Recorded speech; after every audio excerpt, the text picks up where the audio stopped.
Bismillahirrahmanirrahim. Assalamualaikum warahmatullahi wabarakatuh. Salam dan bahagia Bapak Ibu Guru. Untuk pertemuan kali ini kita akan membahas pelatihan mandiri Merdeka Mengajar. Topik terakhir yaitu proyek penguatan profil pelajar Pancasila.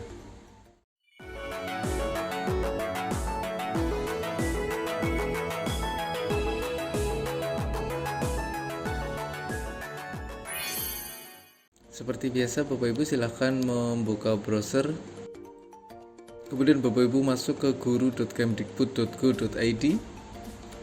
Kemudian scroll ke bawah untuk membuka pelatihan mandiri. Kita klik lihat pelatihan mandiri.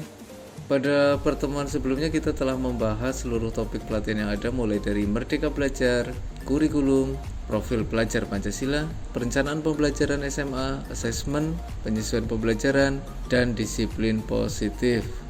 Pada pertemuan kali ini kita akan mencoba membahas proyek penguatan profil pelajar Pancasila. Mari kita coba pelajari bersama-sama Bapak Ibu. Kita klik proyek penguatan. Seperti yang kemarin sudah kami sampaikan pada saat membahas profil pelajar Pancasila, bahwa terdapat sedikit modifikasi di mana untuk topik proyek penguatan profil pelajar Pancasila sendiri sekarang menjadi 5 modul pelatihan, di mana modul 1 proyek dan profil pelajar Pancasila, yang kedua tema proyek, dan yang ketiga merancang proyek ini otomatis sudah selesai kita kerjakan sebelumnya. Hanya saja di topik kali ini digabung menjadi satu topik sendiri, yaitu proyek penguatan profil pelajar Pancasila. Untuk kali ini kita akan menyelesaikan 2 modul sisanya Bapak Ibu, yaitu modul keempat merancang modul proyek SMK dan modul 5 pelaksanaan proyeknya. Silakan Bapak Ibu pelajari terlebih dahulu materi yang ada dengan cara klik modul 4.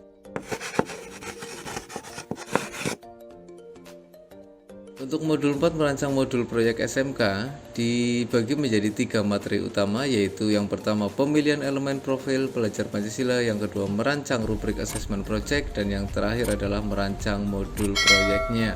Silakan Bapak Ibu selesaikan seluruh materi yang ada dengan cara mempelajari aktivitas yang ada, mengerjakan latihan pemahaman, dan mengisi cerita reflektifnya. Silakan Bapak Ibu pelajari materi yang ada terlebih dahulu. Baiklah Bapak Ibu, ketika Bapak Ibu telah selesai mempelajari seluruh materi yang ada dengan cara menyelesaikan aktivitas yang ada, kemudian mengisi latihan pemahaman dan cerita reflektif, maka yang berikutnya silakan Bapak Ibu klik kembali untuk kita mengerjakan post testnya. Baiklah, langsung saja kita coba kerjakan untuk post testnya.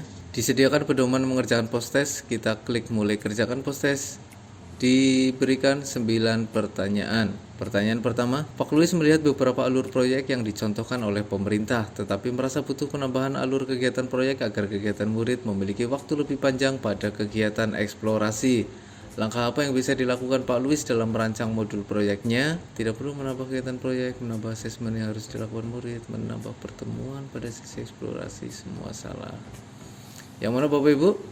Yang pasti adalah yang C, menambah pertemuan atau kegiatan pada sesi eksplorasi dalam modul proyeknya. Kita klik selanjutnya.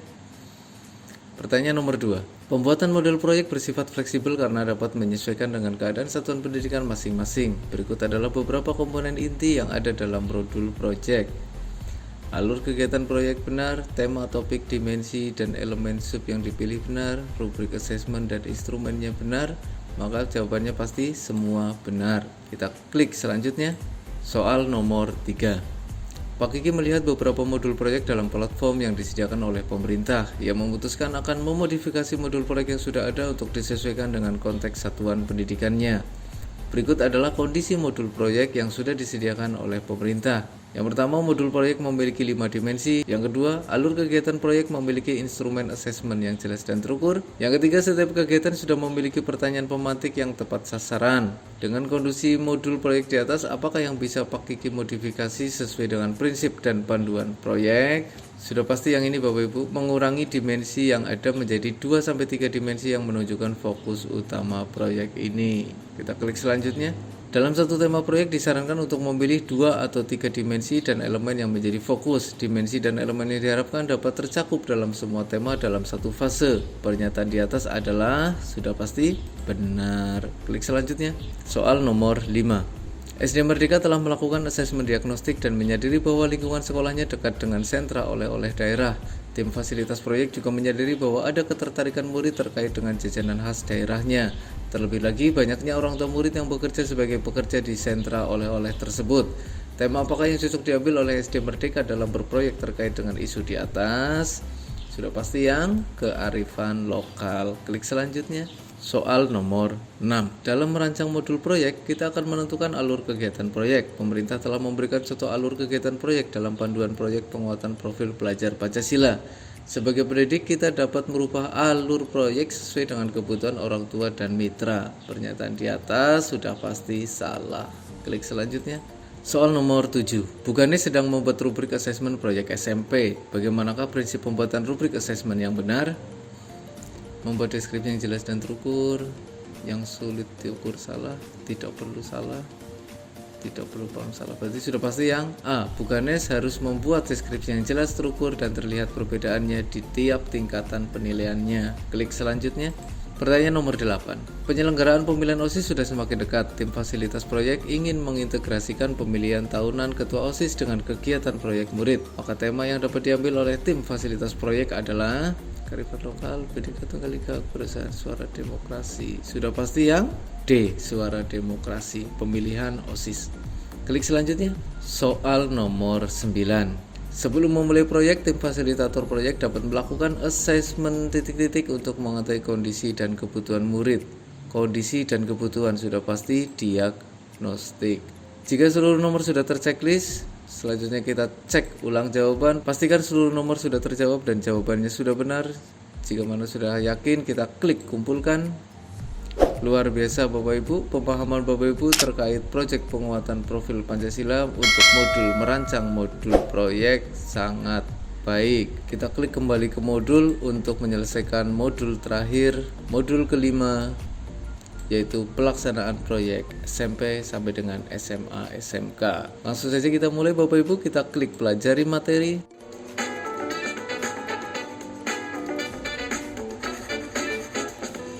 Disediakan 3 materi utama, yaitu pelibatan dalam pembelajaran proyek, kemudian peran guru pada pembelajaran proyek, dan hasil belajar proyek. Silakan Bapak Ibu klik untuk mempelajari aktivitas yang ada, mengerjakan latihan pemahaman, dan juga mengisikan cerita reflektif terlebih dahulu. Ketika Bapak Ibu telah mempelajari seluruh materi yang ada dengan cara menyelesaikan aktivitas dan menuliskan cerita reflektifnya, maka kita klik kembali untuk kita mengerjakan post-test untuk modul pelaksanaan proyek SMP sampai dengan SMA SMK. Langsung saja kita klik Bapak Ibu. Akan ditampilkan pedoman mengerjakan post-test. Kita klik mulai kerjakan post-test. Disediakan 8 pertanyaan.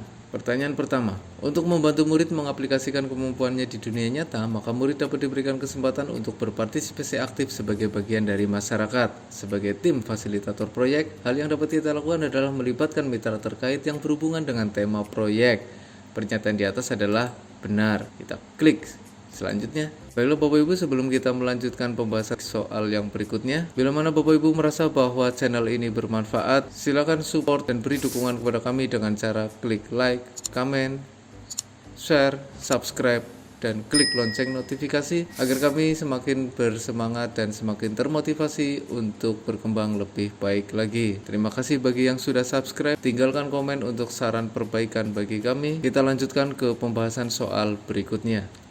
Soal nomor 2. Sebagai fasilitator proyek, kita dapat memberikan keterampilan proses inquiry kepada murid-murid untuk mendukung kegiatan proyeknya. Berikut adalah tahapan yang tidak termasuk dalam tahapan proses inquiry, yaitu bermain. Klik selanjutnya. Soal nomor 3. Kegiatan belajar proyek sudah hampir selesai. Kini saatnya murid-murid melakukan perayaan hasil belajar proyeknya. Mereka tidak dilibatkan untuk menentukan jenis perayaan dan juga tidak tahu siapa saja aktor yang dilibatkan. Tim fasilitator proyek memberikan apresiasi dan melakukan evaluasi kepada murid sesuai dengan hasil akhir proyeknya. Dari pernyataan di atas, apa yang bisa kita perbaiki terkait perayaan hasil belajar proyek murid? Yang bisa kita perbaiki, murid dilibatkan, apresiasi tidak diperlukan, sebaiknya dilakukan di awal proyek, tidak perlu di akhir, perlu dilibatkan. Yang mana Bapak Ibu? Sudah pasti yang murid dilibatkan dalam penentuan jenis perayaan. Kita klik selanjutnya. Soal nomor 4. Untuk melibatkan murid SD dalam proses pembelajaran proyek, tidak diperlukan upaya untuk membangun ikatan dengan murid, karena murid hanya akan melakukan proyek sesuai dengan yang sudah ditetapkan oleh gurunya. Pernyataan di atas adalah salah ya Bapak Ibu, karena justru untuk anak murid SD itu seharusnya diberikan pertanyaan pemantik yang memancing rasa keingintahuan siswa terhadap materi proyeknya. Dan nanti kita juga butuh umpan balik dari murid terkait dengan hasil pelaksanaan proyek. Jadi sudah pasti salah. Kita klik selanjutnya. Soal nomor 5. Ada beberapa langkah yang dapat kita lakukan untuk melibatkan murid SD dalam proses belajarnya. Berikut adalah beberapa langkah yang tepat untuk melibatkan murid. Mengajak mereka berefleksi, memelihara rasa ingin tahu mereka dan memberikan pertanyaan pemantik, mengajak murid untuk membantu membuat modul, semua benar. Yang mana Bapak Ibu? Iya. Tadi sudah disampaikan di soal sebelumnya, memelihara rasa ingin tahu mereka dengan memberikan pertanyaan pemantik. Klik selanjutnya. Pertanyaan nomor 6. Bagaimanakah contoh pelibatan murid yang tepat dalam kegiatan proyek?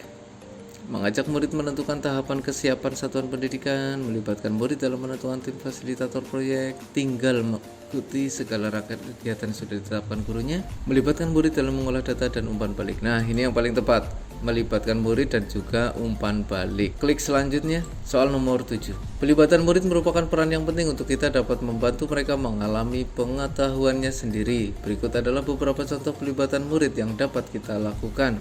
Melibatkan murid dalam perencanaan, pelaksanaan, dan penentuan hasil akhir ini benar, selalu memantik rasa ingin tahu murid dengan memelihara rasa ingin tahunya benar, memberikan instruksi bertahap agar terus merasa tertantang. Ya, semua benar. Kita klik selanjutnya. Soal terakhir nomor 8. Bu Margaret mengajukan pertanyaan pemantik untuk memantik rasa keingintahuan murid sehingga murid semakin terlibat dalam proses pembelajarannya. Jika tema yang diambil adalah terkait kearifan lokal, bentuk pertanyaan pemantik yang tidak tepat adalah: apakah kearifan lokal daerah masih perlu dipertahankan di tengah perkembangan dunia sudah semakin maju dan modern? Mengapa? Ini bisa. Menurutmu apa saja kearifan lokal daerah yang perlu dilestarikan? Bagus. Menurutmu sejauh mana peran generasi muda dalam melestarikan kearifan lokal daerah? Bagus. Apakah kamu sudah puas dengan budaya daerahmu? Yang ini berarti Bapak Ibu, yang D. Oke, ketika seluruh nomor sudah terchecklist, selanjutnya kita cek ulang jawaban, pastikan seluruh nomor sudah terjawab dan jawabannya sudah benar. Kita klik kumpulkan. Luar biasa Bapak Ibu, pemahaman Bapak Ibu terkait modul 5 pelaksanaan proyek dianggap sangat baik.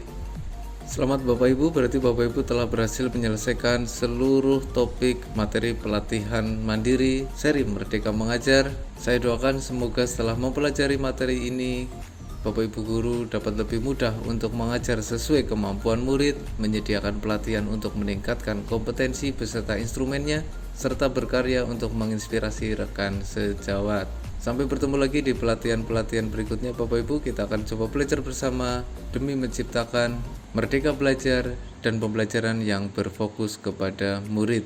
Sebelum berpisah, saya ingin mengingatkan kepada Bapak Ibu untuk mendukung dan memberikan support kepada kami dengan cara klik subscribe bagi yang belum, serta nyalakan lonceng notifikasi agar tidak ketinggalan info-info bermanfaat lainnya. Akhir kata, terima kasih telah belajar bersama kami. Salam dan bahagia untuk seluruh Bapak Ibu guru hebat. Kami akhiri, mohon maaf atas segala kekurangan. Wassalamualaikum warahmatullahi wabarakatuh.